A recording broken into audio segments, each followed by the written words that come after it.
What's up, Internet? This is EDC Gear Guy, and you know, there's pocket knives, and then there's freaking pocket knives. Look at this thing. Just look at it. So this is the Cold Steel 5 Max. Click. Listen to that lock. The Demco Cold Steel 5 Max. One of their bigger, more expensive knives. As you can see, this thing is rather large. Over a foot long, as a matter of fact. So this knife weighs 12.4 ounces, according to Cold Steel. 12.4 ounces. Woo! Yeah, that's pretty heavy. I mean, you know, I used to carry a 380 pistol that weighed that much. So it gives you an idea. It weighs as much as a small firearm does. Let's do the old... You know, it's kind of hard to see. Anyway, turn it on. No. That's what I get for touching it. All right. So ounces and pounds. Yeah, I'm showing 13 and a half.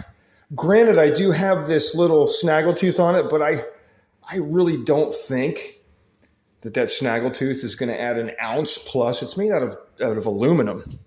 So yeah, really, what's this thing weigh? Over 13 ounces. 13 ounces. It weighs more than the 380 that I used to carry. Something to think about.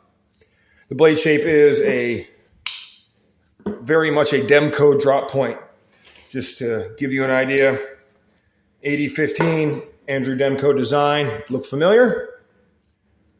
8010 Andrew Demco design. Look familiar?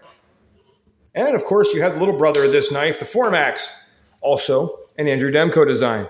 As you can see, this is sort of his thing.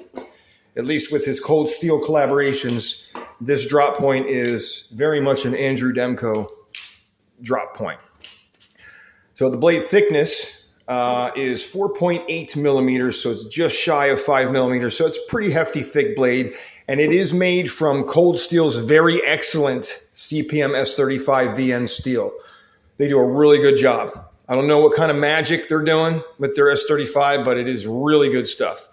Handle length of this knife is 7 1/8 inches. I have measured that, and it is truly 7 1/8 inches, so Cold Steel got that right. And yes, the blade length is 5 inches. Dead on 5 inches. So they got that right. A lot of times they'll mess that up by like a 1/4 inch sometimes. So this is like I said, 7 1/8 inch handle. As you can see, it has many finger grooves, all different grips for different types of things. If you want to chop, it helps to choke down, give you more leverage for chopping. Or if you're facing a bad guy and you want to have more reach for pokey and slicey, pokey, yeah, that's a good grip. You could even choke down another finger choil here, and you can still get your pinky on the very end of this thing. And boy, I mean, what do you got now? 9 inches? 8.5, 9 inches of reach? Yeah. So, and my hands, by the way, these gloves are double XL gloves. My hands are rather large for a guy who's 6'1". I have the hands of like a 6'6" man. And you can see, obviously, it fits me real well. Why am I wearing gloves? Because my hands are super duper jacked up, and it's really distracting to look at all the cuts and nasty cuticles and scrapes and all the shit over my hands from doing construction work recently on my own house. So I'm wearing gloves, deal with it. So yeah, good, really nice handle, really great. I love they have these shapes. They also put this, so you can choke back, you can get your regular grip up here. And if you want to do a little bit of finer work, you can get in there with this finger choil, even though there's no such thing really. This is just another finger groove up by the choil of the knife. So whatever, finger choil, finger groove, it is what it is. So the overall length of this knife is, for you non-Americans, 30.8 centimeters. For all the freedom people in America, 12 1/8 inches. Total. This knife, this folding knife is over 1 foot long. Yes, it's a big knife. It has the Triad locking system, also an Andrew Demko invention. It is pretty much an upgraded version of your standard back lock. So just like a back lock, you got your button here. You have your lock bar that goes straight and then does the hammer front. So there's a hammer head that comes down here that you can't see behind here. And it, like a standard lock back, there's a notch in the blade right there. See that ledge right there where it's rounded, and boom, the hammerhead goes boop right in there. Boop right in there. Locks it into place. But you also notice that there is a groove right here in the blade, and you can't see it in here probably, but yeah, you can. There's a groove on the lock bar as well, and those two grooves go on either side of the stop pin.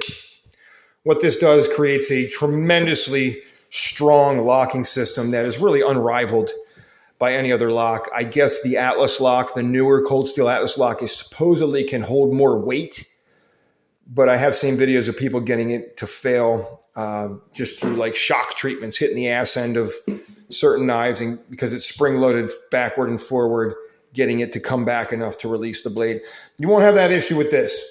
In my opinion, and I speak from a lot of experience, I have a lot of Triad locking knives, even ones that are this big. It is the best locking system ever made. Yeah, it's not super fidgety. Yeah, some of them are a little bit tough. I hear people complaining online. But it hurts my thumb. It hurts my thumb. Come on, man. It hurts your thumb. It's actually not bad at all. It is a little fidgety. You know, with the smoothness of this knife and the smoothness of the lock, you can actually fidget with this knife if you get good at it. Anyway, Triad locking system's awesome. And this might be one of the biggest, baddest versions of it that I've ever held in my hands. So like I said before, this knife is created in collaboration with the world-renowned knife designer Andrew Demko, said by Lynn Thompson himself, founder of Cold Steel, to be a knife genius. He says Andrew Demko is a knife genius. I'd have to agree. I really like Andrew's stuff. His locks, his knives, his blades, his shapes. Everything's great. This handle also, by the way, is these liners are titanium. So this knife comes with a titanium backspacer here, which is DLC coated, diamond light coating. And we do have,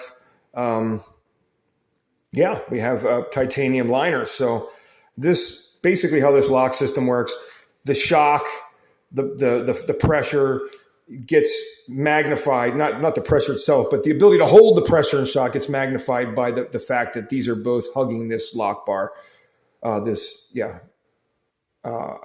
stop bar, which will then redirect a lot of the energy into the handle of the knife and into the lock bar, making this just a really, really, really strong design, as is the case with all Triad locks.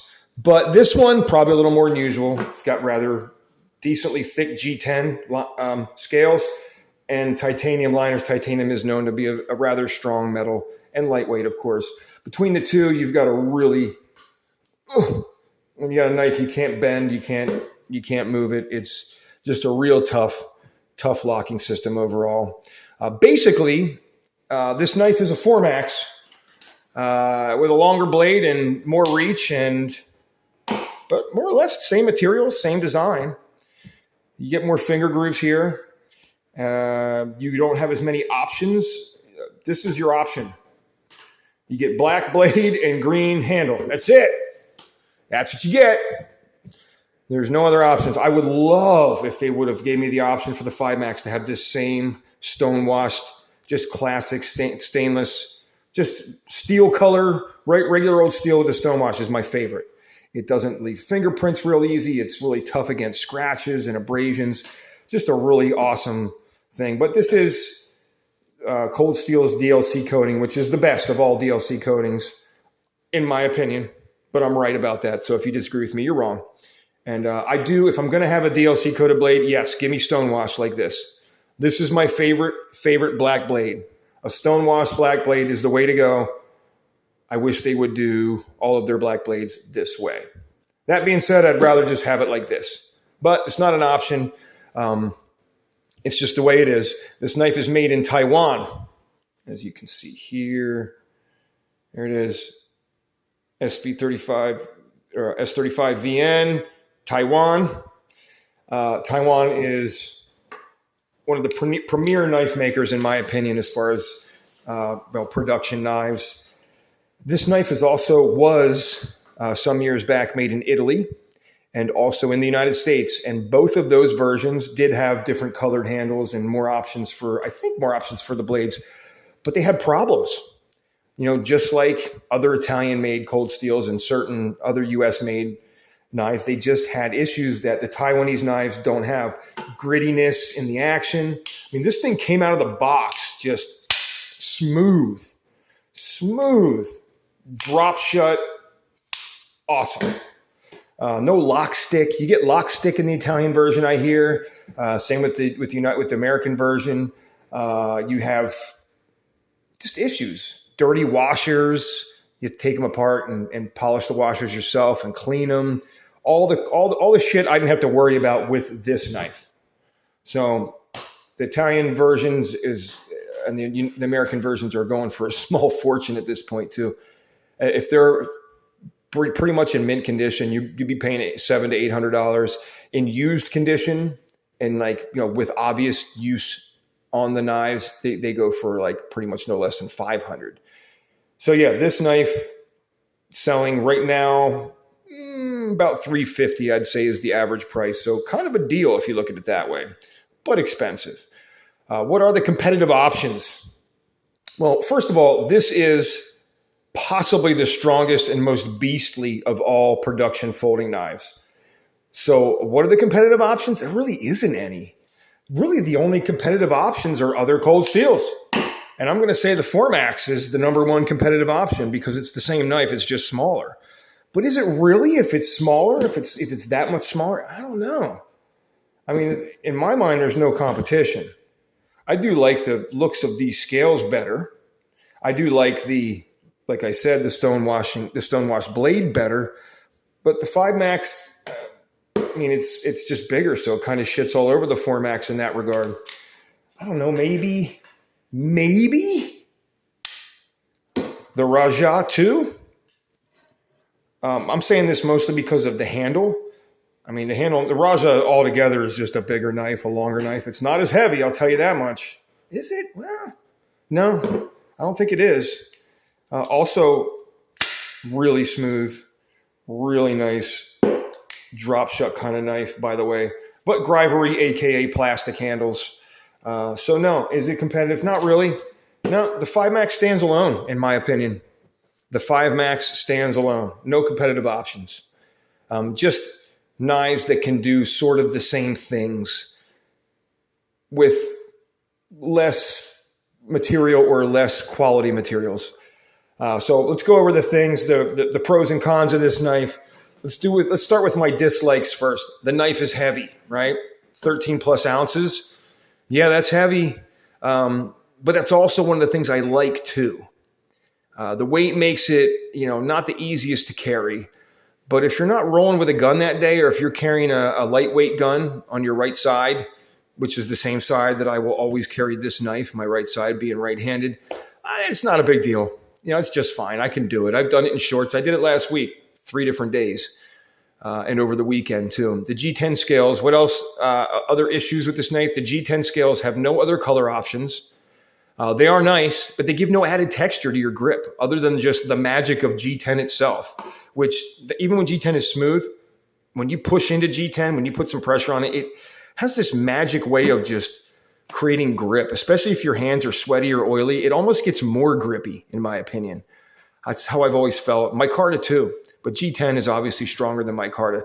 I would like to have some options on both the blade and the, color-wise, on the blade and the handles and the G10. But I mean, I wish they'd have given it some kind of texture, but it's nice the way it is, I suppose. So it's kind of a nitpick. As always, I would prefer, like I said, the non-coated blade. Satin would have been fine too, but satin leaves fingerprints. But let's just go with stonewashed. Come on, Cold Steel. If you're listening, stonewashed. It's only the 10th time I've said it in this video. And that's it. I mean, those are my complaints about this knife. I don't like the colors. I mean, there's some pretty weak complaints because there's not much to complain about. What do I like about the knife? Everything. I love the smooth action. Oh, you can wrist flick this thing so easy. You can just one-handed it. You can thumb flick it so easy. When you put one of these snaggletooth MFs on this thing, it waves from every pocket, which is more than I can say for all of my other cold steel knives.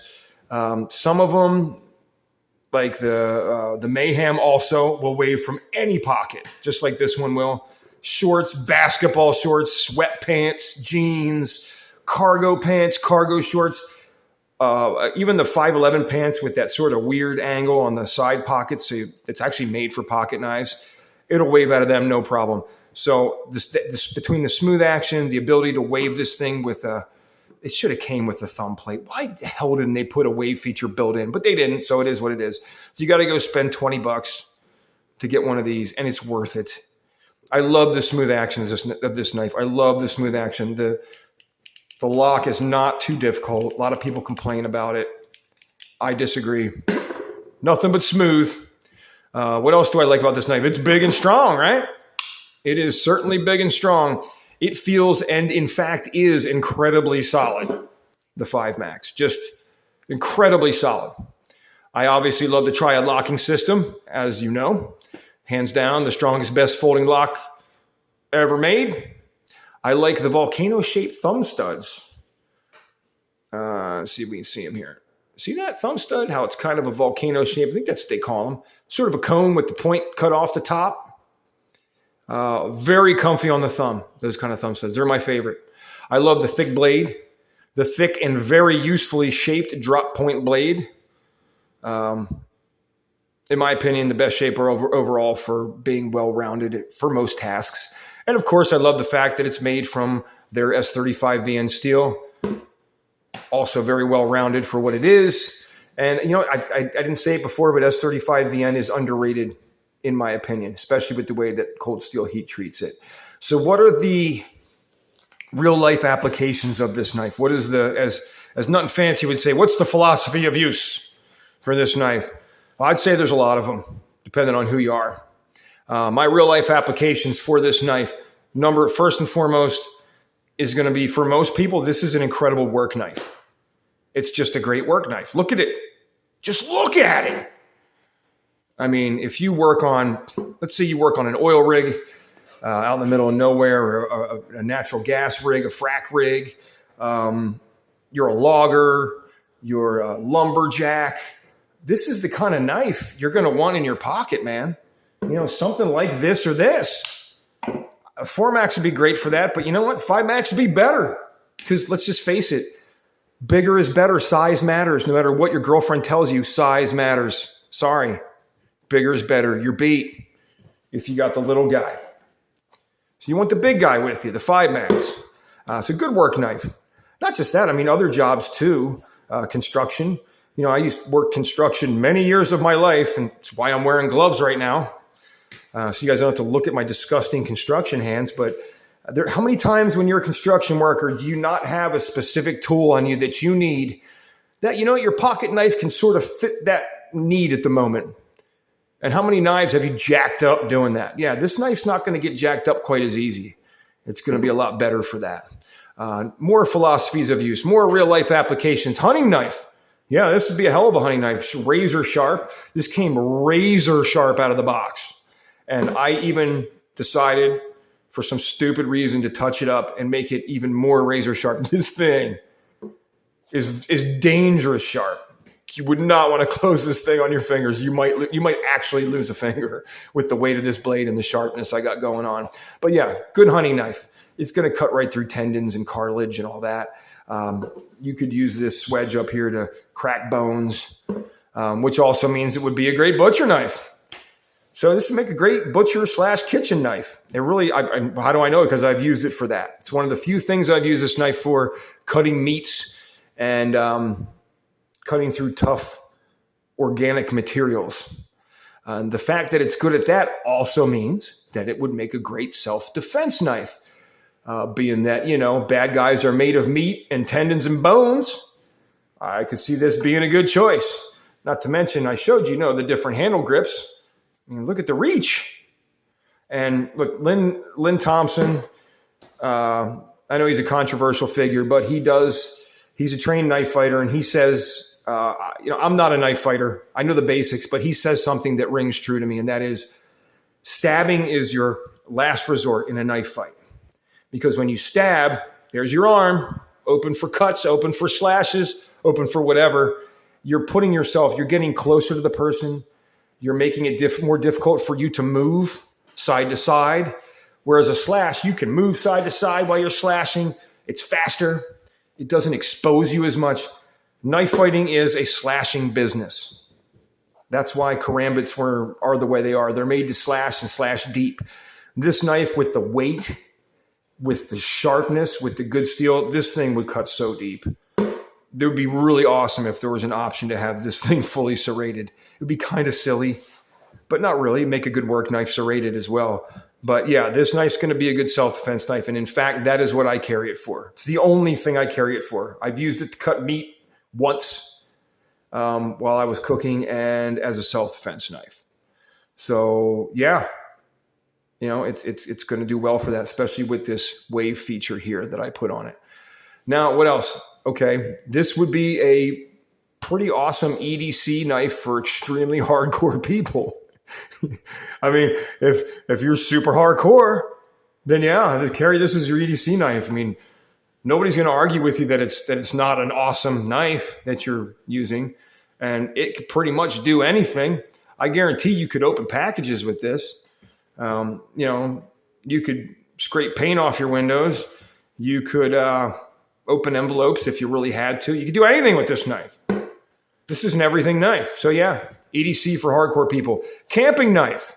Oh yeah, this would be a great camping knife. In fact, I probably would prefer this over most of my other fixed blades that have a blade size around this length.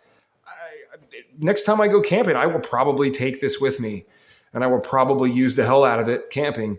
Why not? Could you baton wood with this? Yeah, you could. You got a Triad lock. You got a almost 5 mil blade. You got your flat spot here towards the batoning area. Yeah. But you're not supposed to baton with your folding knives, EDC gear guy. Yeah, I know. And the reason that people say that is because the folding knives they're talking about are not the frickin' 5 Max. All right. So for the same reasons as it would make a great camping knife, it would be a great survival knife. You really couldn't go wrong if you got dropped into a bad survival situation and had this in your pocket. You'd be in pretty good shape in terms of the knife. It's going to hold an edge for a while. It can do anything. It can chop, cut, slice, cut meat, scrape, make notches. You got your front little choil for doing that close-up stuff. Yes, great survival knife, which sort of translates into this being a great shit hits the fan knife, aka apocalypse knife. So yes, this would be a fantabulous apocalypse knife. In fact, if I survive the apocalypse, the initial part of the apocalypse anyway, this knife is going in my pocket every day. That's it. This is the knife I'm going to carry, as well as, a big, gigantic fixed blade too. But this will be my pocket knife. So yes, at $320, it's the lowest I've seen. It's what I bought mine for, was $320 to up to about $450. I've seen these for sale in that whole range at different websites. You're probably going to pay more. You probably pay over $400 at a knife store. But yeah, at $320 to $450, this knife is expensive. But if just about any other knife company on earth made this knife, they would charge twice as much. Think about that. If Benchmade made this knife, they would charge $700 to $800 easy for this knife. If Spyderco made this knife, not saying Spyderco would ever do something like this, it's just not their style, but they would charge $1,000 for this knife. And I'm right. That's just the way it is. So it's expensive, right? Yeah, it's expensive. But is it really for what you're getting? Let's go over it real quick again. S35VN, almost 5 mil blade, really nice G10, Triad locking system, titanium liners and backspacer, really, really burly clip, which is a straight clip on this knife and is a really tight clip, which you want with a knife like this. Why do you want a tight clip on a knife like this? Because it's a big knife, and if you lean back on a couch or get turned upside down, it can fall out of your pocket otherwise. Oh, by the way, you get about a 3/4 of an inch sticking out of your pocket. So for all of you people that just cry and clutch your pearls over the fact that your knife is showing, it might not be the knife for you. But let's be honest, if you're carrying this knife, you're in a situation where you don't give a shit if somebody knows you have a knife on you. So this is what you want. You want to be able to get a hold of it and pull it out of your pocket easy. It's big, it's heavy, you need that. The clip is straight. So unlike most other cold steel knives, you don't have that curved clip thing. For those of you who don't know, most cold steels, they have a curved handle like this, and they have a clip that curves in the same direction as the handle, which means you got to have 2 different clips if you want for each side of the knife. I can tell you from experience, if you're going to switch this clip around to this side, you will need to remove these 2, set them aside, remove these 2, and use these 2 screws on this side. You cannot use the screws that are here. You'll need to set them aside. When you switch the clip with these screws, take those 2 screws you've set aside and then put them in the 2 empty holes here. The screws for the clip and the screws holding the knife together are 2 different things, and they're not interchangeable. So yeah, just something to keep in mind. So yeah, you get a lot. Point is, you get a lot with this knife for the price, in my opinion. If you can't afford it, you can't afford it. You can always get the 4-Max, which actually you couldn't because it costs the same. It's the 5-Max. But they make a plastic-handled AUS 10A version of this knife, of the 4-Max, that's like, I mean, it goes on sale for like $50. Good alternative if you can't afford these more expensive ones. But anyway, yes, for $350, which is your average price that I see this knife, it is worth it in my opinion. I mean, I see liner lock knives that cost twice as much as this because some fancy pants knife maker made them in his fancy pants knife shop. And I get it. It takes a lot of work to do that and all that. But I mean, there's even like production knives that are frame locks and liner locks that would never hold up to the abuse that this could, and has the same materials that cost a lot more. So is $350 really a bad deal for this? No, it's not. It's a good deal. It's totally worth $350. If you want a knife that it can essentially do just about everything, this is the knife. Chopping, slicing, and let's not forget fondling. I mean, how many nights have I sat up in bed watching TV, just popping this thing open, closing it, just listening to the lock snap over and over, just feeling it. I'm laying in bed just rubbing it, man. Don't pretend like you don't do it. You rub it in bed, your knives. Yeah, this is the knife. If you want the everything knife for the apocalypse, especially, this is your folding knife. If you can afford it, you will not regret buying the 5-Max. Thanks for watching. You guys are the best. I'm almost to 2,000 subscribers right now. It's amazing. We will be doing some giveaways on the channel soon. Just letting you know. If you like knife reviews, no bullshit knife reviews, if you like firearm reviews, if you like ammunition reviews, if you like multi-tool reviews, if you like prepping reviews or prepping philosophy videos, this is your channel. If you like gear, this is the EDC Gear Guide channel. That's what we do. Thank you for watching, and we will see you next time.